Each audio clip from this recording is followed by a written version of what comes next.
Bonjour, alors je voudrais dire pourquoi j'ai fait cette page. Genre les gens qui me demandent en ami, qui n'ont jamais liké une vidéo, qui n'ont jamais rien regardé, juste pour faire des followers, honnêtement je m'en bats les cacahuètes.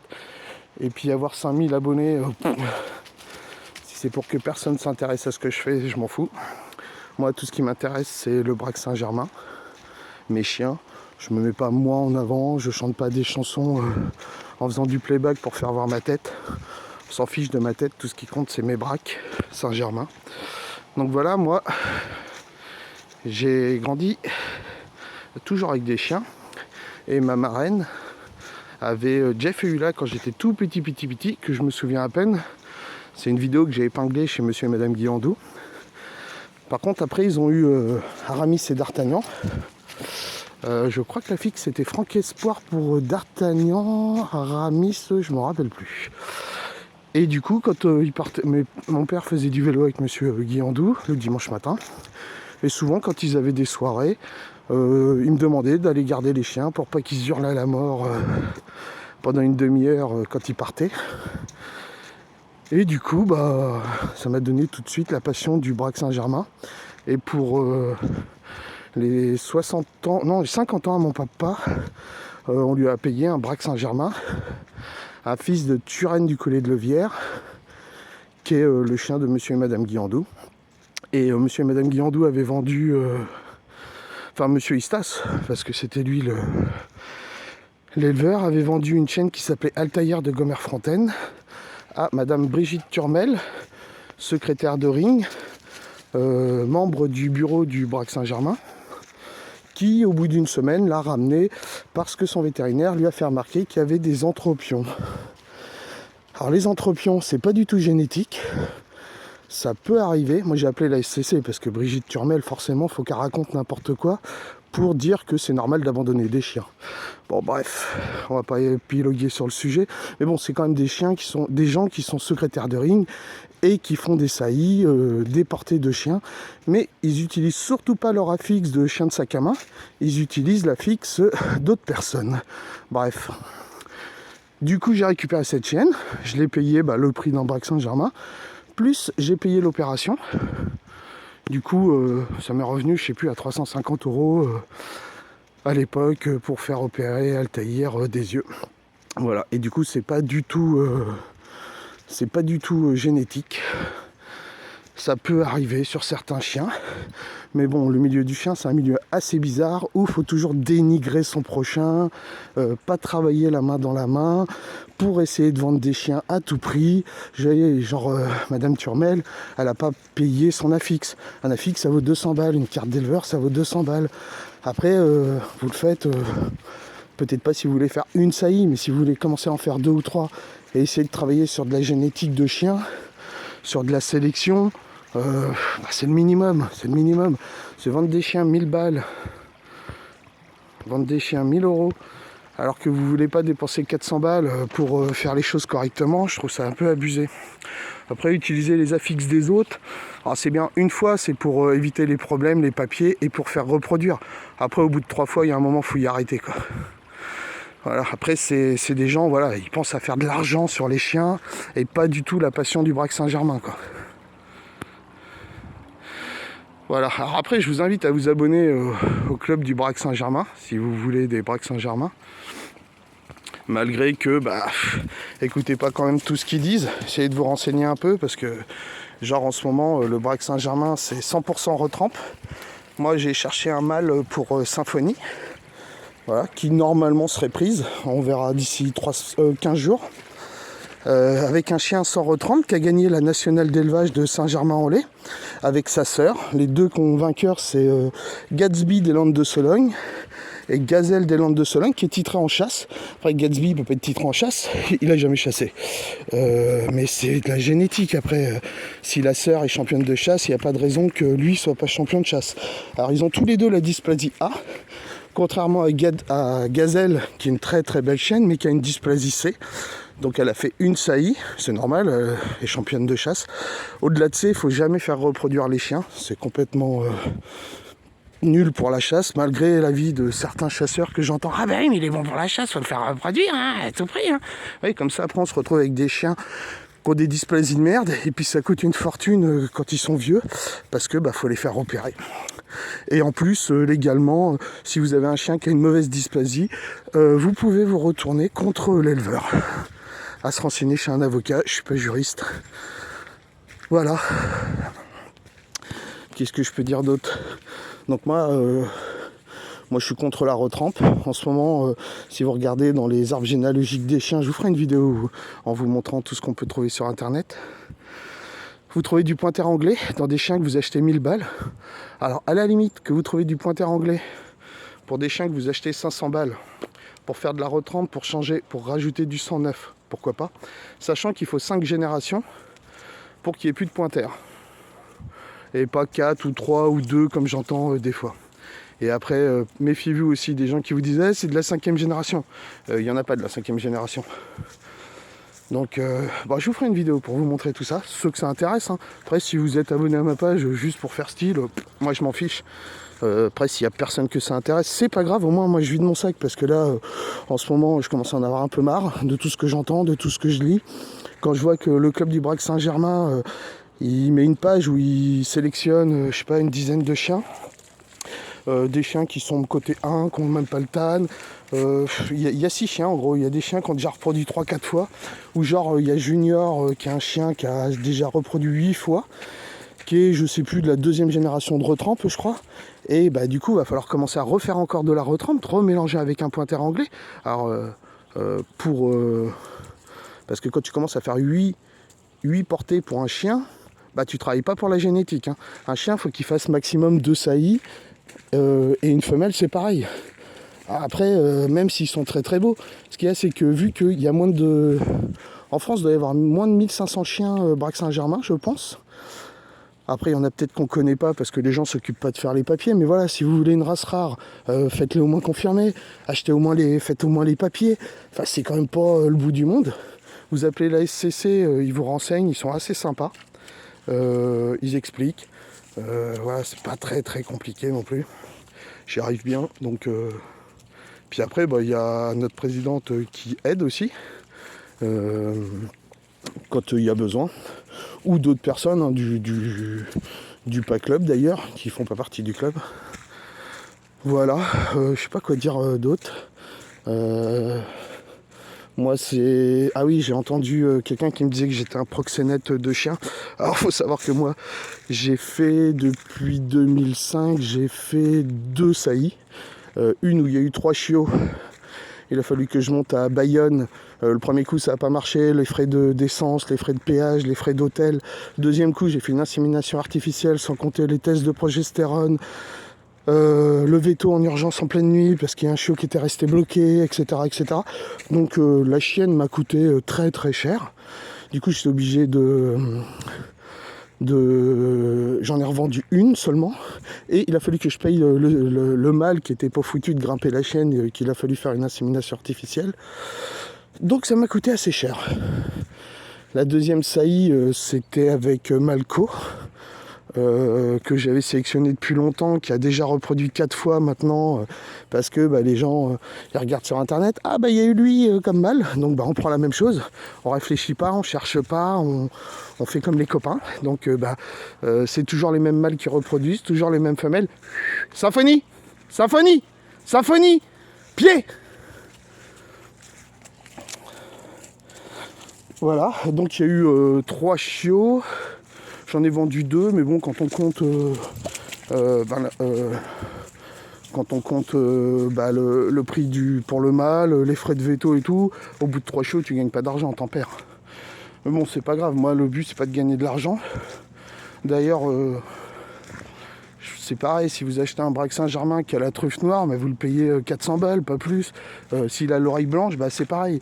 Moi, mon défaut, c'est que j'aime les chiens blancs. Et que du coup il commence à y avoir un peu de blanc sur l'oreille. Genre pour Fofo c'est son petit défaut. L'oreille normalement elle doit être bien marron comme ça là, ici. Et Fofo ça fait un petit V là en blanc. C'est pas méchant, mais bon voilà, le chien parfait n'existe pas. Voilà. Et donc normalement elle serait prise, il y aurait des chiots. Alors moi j'ai fait cette page un peu dans le but de ça, de pas me retrouver avec 6 ou 7 chiens, on sait jamais. Donc moi je vais garder une femelle pour moi parce que moi le but c'était que de garder la lignée de Turenne, Altaïr, Armo qui est là, ma petite Momo, et Fofo qui est là-bas. Donc voilà. Bon, et la chasse, elle, je sais pas ce qu'elle fait. Je sais pas si elle va nous trouver quelque chose, si elle va se mettre à l'arrêt. Bon, en tout cas, ça fait plaisir, à court. Bon, bref. Voilà, bah écoutez, j'espère que j'ai pas été trop long. N'hésitez pas à me mettre en commentaire. Donc ceux qui me disent que je suis un proxénète, que je fais ça pour l'argent, je pense que vous vous trompez de page. Allez voir, c'est chez les vrais éleveurs. Tapez Brac Saint-Germain, vous allez voir, c'est toujours les mêmes affixes qui reviennent. Et vous trompez pas avec Délice. Délice d'Auvergne, moi c'est Délice Blanc de Sologne. J'ai pas besoin de copier les affixes des copains, j'ai un peu d'imagination. Délice, Délice Blanc, c'est les chiens des rois, c'est les chiens de Meute Royale, c'est les chiens qui étaient sous Louis XIV, Louis XV, chiens de Meute Royale. On les appelle aussi les chiens des rois, voilà, donc Délice Blanc de Sologne, bah oui, j'habite en Sologne, c'est pas grave. Et du coup, j'ai fait un mariage avec Gatsby des Landes de Sologne. Je trouve ça assez sympa. Qui est le chien qui a gagné la nationale d'élevage à Saint-Germain-en-Laye pour le centenaire, qui est le deuxième plus gros rassemblement de Brac Saint-Germain. Le premier c'était en 2002, donc forcément les chiens depuis 2002 ils sont partis. Et du coup voilà, c'est de la sélection. Mais ce chien là en plus n'a jamais reproduit, donc il a 12 ans. Hein. Donc on a fait 3 inséminations artificielles. Parce que bon voilà, maintenant ils habitent à côté de Marseille, donc on va pas faire que ça. Et au moins je suis sûr que personne ne viendra copier mon reproducteur. Et à l'heure actuelle, trouver un Brac Saint-Germain sans pointeur sur 5 générations, c'est quasiment impossible. Il y en a un, il y a Ivan qui est titré en chasse, qui est côté 1. Mais voilà, le club est divisé. Il y a de côté, je vais dire, la bande de sauvegarde du Brac Saint-Germain. De l'autre côté, il y a le club qui, si t'es pas au club, t'es mort. Donc en fait, quand tu demandes des chiens, on va pas te proposer des chiens qui sont pas inscrits au club. Sauf que le club, je sais pas, on doit être moins de 200. On fédère pas, on divise. Donc il y a plein de gens qui étaient fans de Saint-Germain. Et puis maintenant qui sont plus, qui s'y intéressent plus, qui sont même plus abonnés au club. Donc ça c'est triste. Après quoi dire, Gatsby des Landes de Sologne, c'est le fils de Birdie des Landes de Sologne, qui est la fille de Waina des Landes de Sologne. Non, Waina c'était la chienne de l'ancien président du club du Brac Saint-Germain. Voilà, juste pour vous dire que c'est sélectionné, il n'y a pas de souci. D'ailleurs, Saint-Germain-en-Laye, ils font lot de meilleurs reproducteurs, lot de meilleurs affixes, etc. Puis maintenant, ils veulent plus faire des choses de chiens, de clubs, de races. Ils sont un peu blasés des trucs. Vous voyez, de toute façon, le problème de tous les clubs de race, je pense, du moins pour le nôtre, c'est que c'est une association à but non lucratif qui est tenue par des éleveurs. Donc ont un intérêt lucratif. Vous voyez, quand vous savez qu'il y a eu 3 pointers qui ont servi à la retrempe et que maintenant il y en a partout, ça a dû rapporter beaucoup d'argent. Après, il fallait peut-être le faire, parce qu'au bout d'un moment, moi je vois là, il y a des saillies, c'est de la retrempe, 10% de consanguinité pour le mâle, 10% pour la femelle, et si vous faites une alliance virtuelle sur internet, vous avez 10% pour les chiots de consanguinité. Donc moi, avec Gatsby et Fofo, viens là, Symphonie. Il y aura 2,54% de consanguinité, ce qui est excellent pour un Brac Saint-Germain. Faut éviter d'aller au-delà de 5. Voilà, je pense que j'ai vidé mon sac, ça m'a fait du bien parce que voilà, j'en peux plus, on est en train de tuer ma race d'amour de Brac Saint-Germain à petit feu parce qu'on veut gagner du pognon, parce que normalement des demi-pointers, des quarts de pointers, ça devrait pas s'acheter 1000 balles, même s'il fait de la chasse. Après, les chiens qui sont titrés en chasse, arrêtez de croire que ça va être des bêtes de chasse. Il y a 60% génétique, 40% de travail. En fait, si vous voulez un chien qui rapporte des titres à la chasse, faut l'envoyer chez un éleveur et il faut payer 2000 balles tous les ans. Donc, soit vous, en gros, c'est les riches, quoi. Moi, perso, j'ai pas les moyens de mettre 2000 balles. Enfin, j'ai de l'argent à mettre ailleurs que là-dedans. Du coup, moi je m'entraîne au CUSCA, c'est le club d'utilisation de chiens d'arrêt qui a été créé par Michel Marié, qui est décédé cette année malheureusement. Et du coup, je regarde ma chienne chasser, elle marque bien l'arrêt, après elle n'a pas une très très très belle quête, quoique je vois que ça s'améliore. Donc je l'avais inscrit à 2 fils de lundi et mardi. La veto elle m'a dit d'éviter de trop d'activités parce que c'est au bout de 15 jours que la prise se fait au niveau des chiots ou des pois-chiots d'ailleurs. Alors on espère que ça va avoir pris.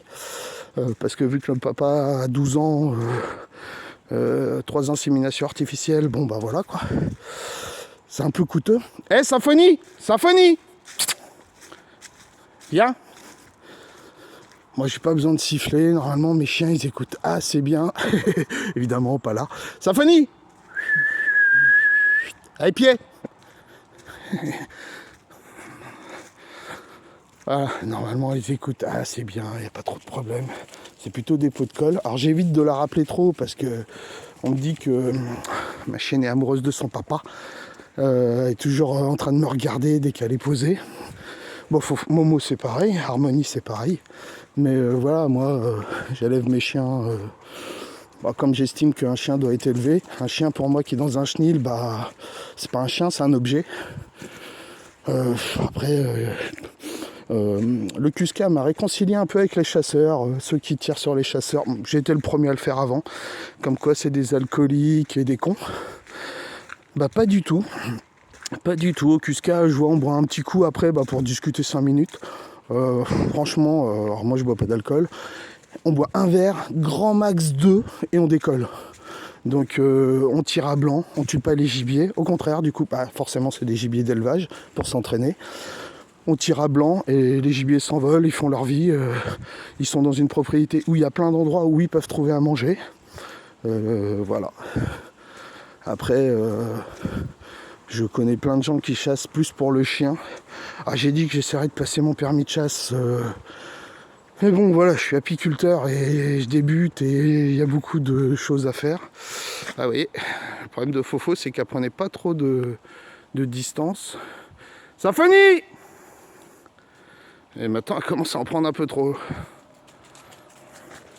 Voilà, voilà, je vais finir là-dessus. Je vous ferai une prochaine vidéo pour vous montrer comment, pour ceux qui sont intéressés, qui veulent un Braque Saint-Germain, comment vérifier, comment regarder. Après, voilà, tout ça, c'est que mon avis. Hein. Moi, quand on me dit ouais les chiens on les vend pas assez cher, on rapporte pas assez d'argent, moi je m'en fous en fait.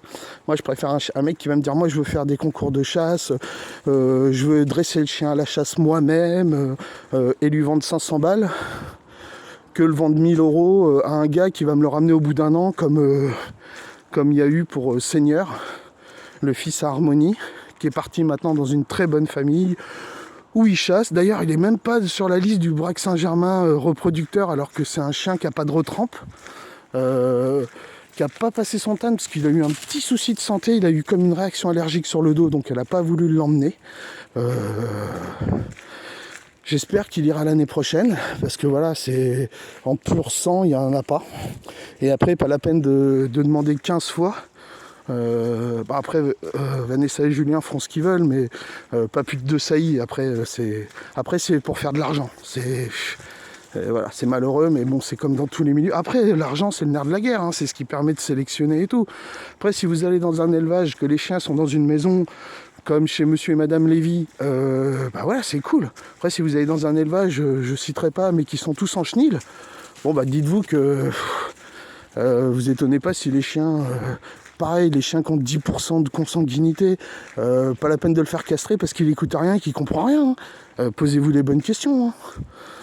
Voilà, après tout ça, c'est que mon avis. Moi, j'ai évité de citer des noms. J'ai pas donné si, j'ai donné un affixe. Mais bon, c'est celui de monsieur Pasquier qui est sur Clermont-Ferrand, qui est un éleveur qui travaille sur la chasse, qui travaille sur la race. Voilà. Après, vous jugerez vous-même. Madame Turmel, mais bon, moi je dis que quand on n'ose pas prendre d'un affixe, qu'on ne se sert pas du sien, qu'on utilise celui de quelqu'un d'autre et qu'on fait 3 portées, qu'on ramène une chienne au bout d'une semaine, vous imaginez, vous prenez votre enfant, puis au bout d'une semaine vous apercevez qu'il lui manque un doigt, vous le ramenez à la DAS. Ah, je comprends pas quoi. Voilà, bah, je vais m'arrêter là. Nous on fait notre petite balade du matin. Mon poteau Cédric qui habite en région parisienne qui me montrait que tous les matins il allait pendant 3 quarts d'heure promener son toutou dans les forêts. Je trouve ça assez sympa, ça détend. Quand on voit tout ce qui se passe en ce moment, voilà, moi profiter de mes toutous, ça c'est la vraie vie quoi. Voilà, je sais pas où elle est partie, elle encore tout à l'heure elle m'a mis un arrêt. Elle a levé il y a deux, je sais pas quoi qui se sont envolés. J'ai pas eu le temps de reconnaître. Mais bon là je sais pas, je vois qu'elle cherche. Donc c'est assez sympa. Faudrait que j'appelle notre présidente, lui demander si ça craint pour faire un field ou pas. Par rapport à ce que m'a dit la veto. Parce que normalement on l'avait inscrit à 2 fields pour lundi, mardi. Normalement je dois monter à Clermont-Ferrand. Donc je peux pas être partout. Et puis je sais pas, après je suis pas veto. Ah bah oui, il y a un grillage. Viens Fofo. Voilà, bon bah vidéo de 21 minutes. Je vais la réécouter, voir si c'est pas trop pourri. Sinon je la recommencerai. N'hésitez pas à me dire en commentaire ce que vous en pensez.